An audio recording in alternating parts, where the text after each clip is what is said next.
تم پر مرا ہوا جانور اور بہتا لہو اور سور کا گوشت اور جس چیز پر اللہ کے سوا کسی اور کا نام پکارا جائے، اور جو جانور گلا گھٹ کر مر جائے، اور جو چوٹ لگ کر مر جائے، اور جو گر کر مر جائے، اور جو سینگ لگ کر مر جائے، یہ سب حرام ہیں۔ اور وہ جانور بھی جس کو درندے پھاڑ کھائیں، مگر جس کو تم مرنے سے پہلے ذبح کر لو، اور وہ جانور بھی جو غیر اللہ کے آستانے پر ذبح کیا جائے، اور یہ بھی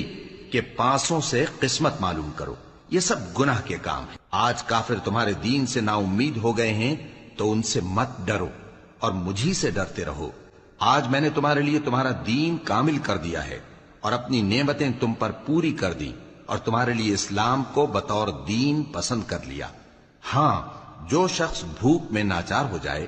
بشرطے کہ گناہ کی طرف مائل نہ ہو، تو اللہ بخشنے والا ہے، بڑا مہربان ہے۔